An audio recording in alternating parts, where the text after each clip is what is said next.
環球大戰線深入世界最前線，全球各地的觀眾朋友，大家好，我是葉斯敏。今天大主題，趕快會來關心的是美軍49枚的戰斧飛彈狂炸伊朗，而革命衛隊則是強力的打擊做報復，摧毀了18個它的主要軍事目標之外，最新消息，12枚的飛彈。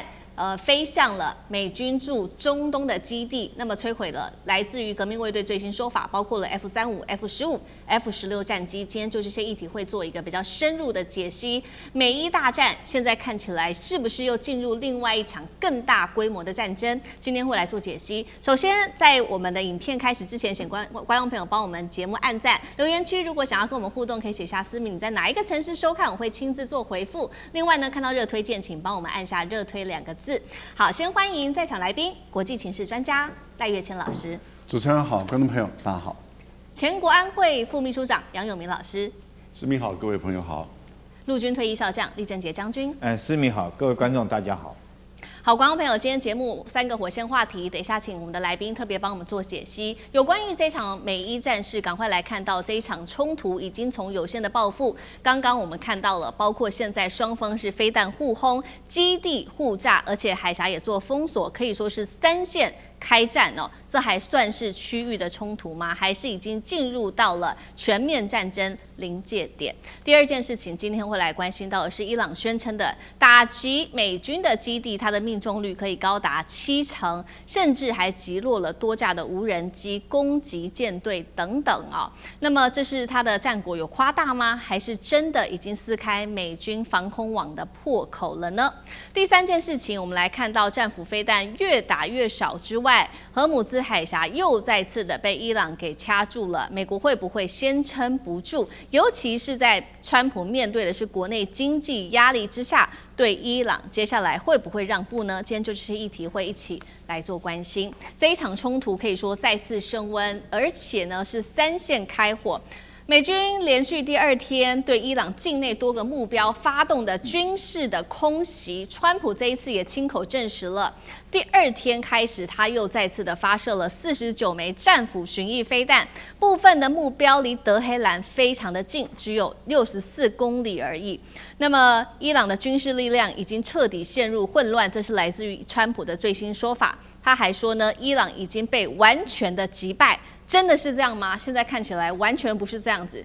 戰局在伊朗的報復之下是立刻的翻盤。最新消息，革命衛隊宣稱的，他說11日對科威特、巴林等等的空軍基地發動了攻擊，更朝約旦方向的這個空軍基地再次的發射了他的飛彈，一共是12枚的彈道飛彈打擊了，並且他說摧毀了包括了 F-35、F-15、F-16戰機，並且在這邊的據點也都被摧毀，這是來自於革命衛隊的最新說法。兩波的大規模的攻勢，還包括擊中了18個美軍的重要軍事目標。另外，伊朗也說了，全面關閉荷姆茲海峽，任何試圖通過海峽的船只都會遭到伊朗的強力攻擊。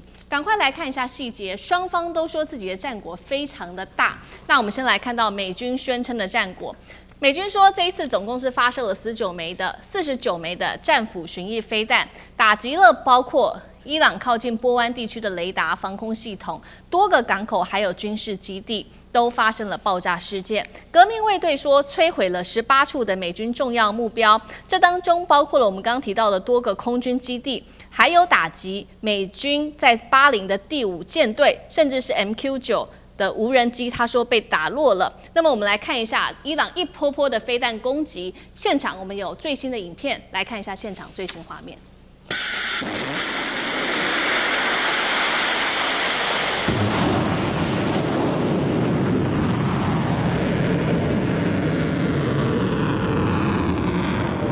好，这是我們看到的最新伊朗的飛彈的攻勢哦。對於美國的基地做了飛彈跟無人機的這個行動，命中率伊朗說達到了70%。怎麼看？節目一開始來看這一次美伊大規模的交火，而伊朗的總統已經說了，接下來不要只是這樣子平平的發展而已。他說，非戰非核的狀態已經太久了，代表美伊下半場要進入正式開打嗎？賴老師怎麼看？我覺得還不會啊。目前雙方的軍事的衝突有時升級，這是事實沒錯。但是雙方還是希望透過談判達成這個協議，只是說伊朗的協議是從來沒有讓步的，也沒有改變，他的要求就是這麼的清楚，總共是13項，嚴格上來講，濃縮起來大概就是5個方面。那5個方面它是完全不變的那不管你美國用什麼樣的花招，或是談，或者反反复复，那伊朗的態度就是不變如果要解除封鎖，那就必須要停戰。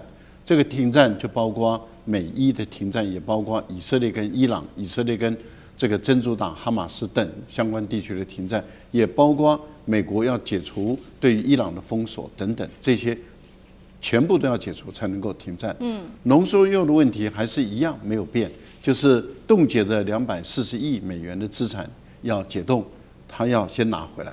那在這個部分裡面談判騎虎難下另外，那當然就是有關於對於伊朗的制裁也要解除，然後再談濃縮鈾的問題。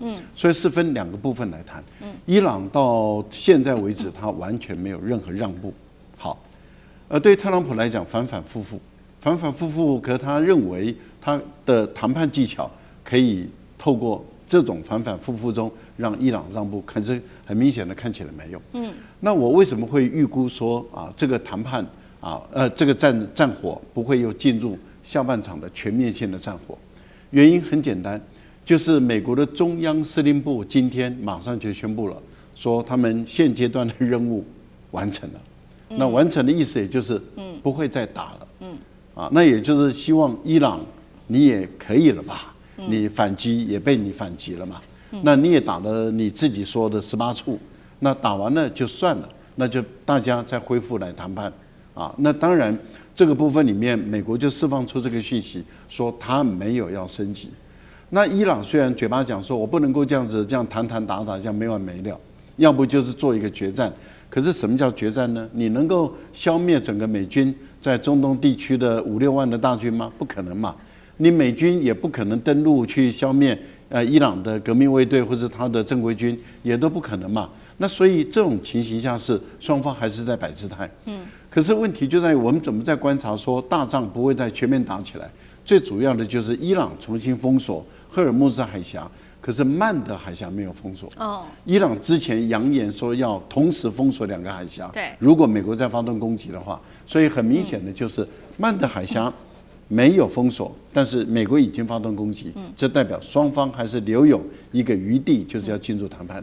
好，那同樣的問題也特別請教酈將軍。那剛剛也說了，這個伊朗有宣稱，他說現在對美軍的打擊可以命中率高達70%。酈將軍又怎麼看？我特別要說哈，這個政治是指導軍事戰略，那軍事戰略它是指導你的戰場的戰術運用哈。同樣的，你的戰場的戰術才可以，你的戰術成功才可以支持你的軍事戰略。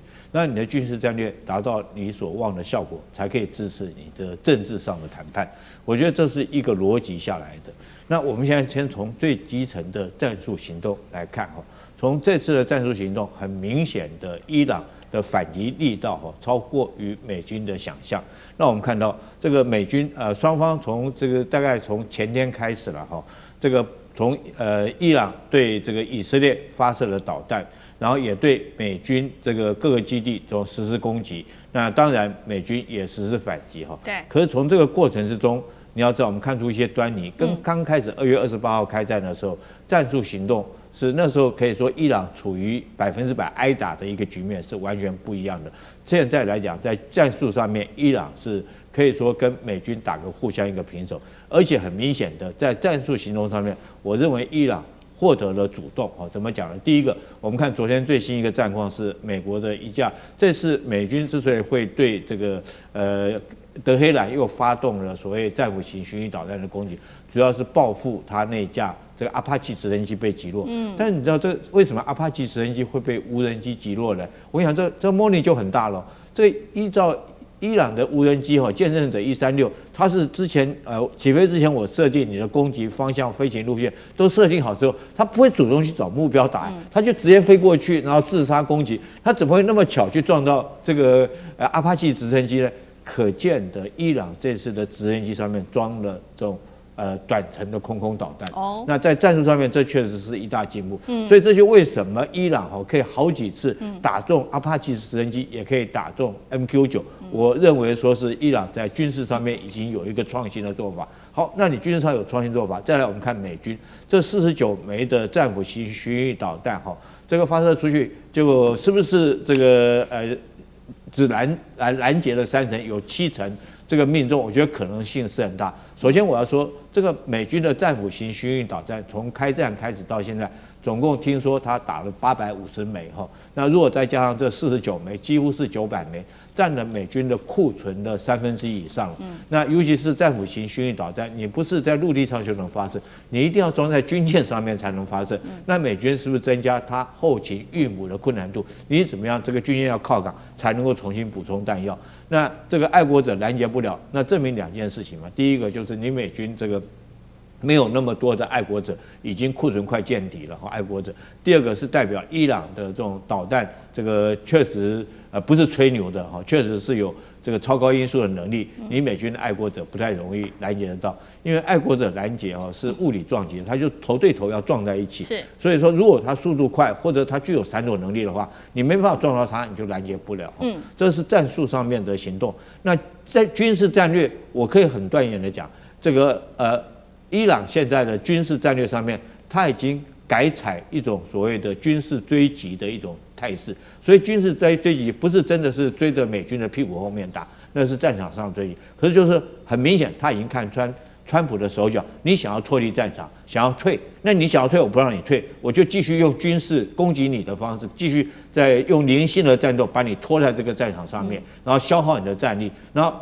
這個軍事戰略的目的在什麼？是達到他政治上面，他談判他所要的。我們看一下，現在伊朗談判的要求已經不是剛開始簡單的原來美國所主動要求的，包括到這個核子武器或者是說美國所要求的政權更迭，或者是要求他對這個周邊的這種武裝組織不能夠再提供資源。現在變成伊朗正在主動在談了。現在談判的條件是什麼？伊朗談的就是說你要解除對我的這種經濟制裁，你要解除對我美元資產的凍結要解除甚至於開放荷姆茲海峽。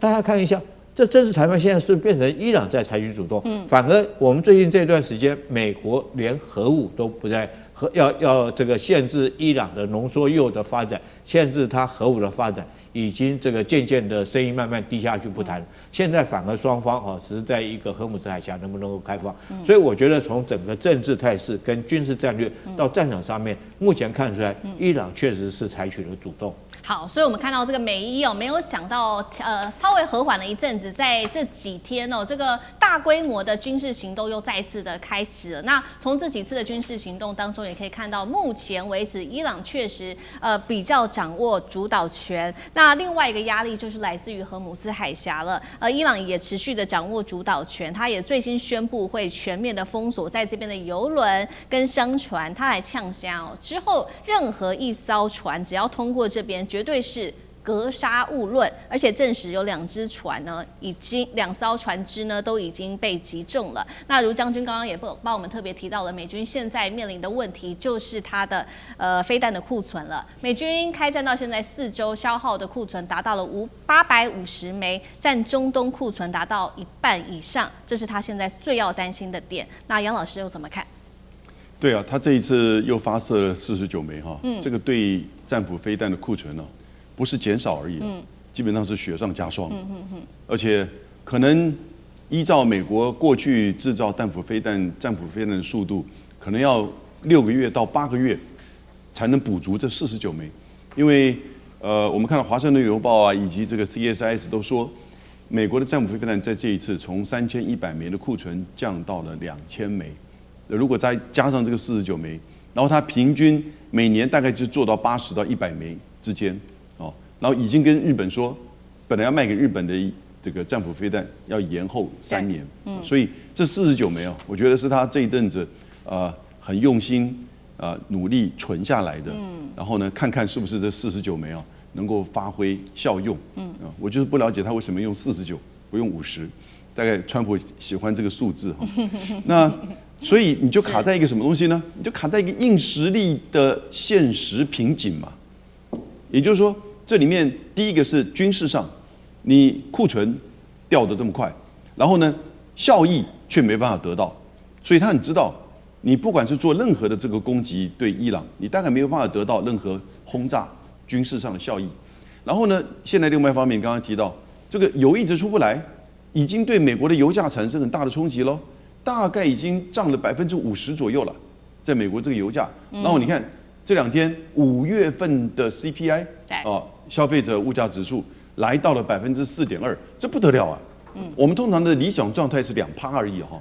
那上個月4月份的時候是3.8%，就已經超乎市場預期。那個時候，台灣人就現在很有感，股票掉一下子，然後呢，現在4.2%，你看到這2天又有一些影響，它聯動對整個這個影響，所以但戰斧飛彈越用越少，然後呢，這個油價越來越高，通膨越來越嚴重。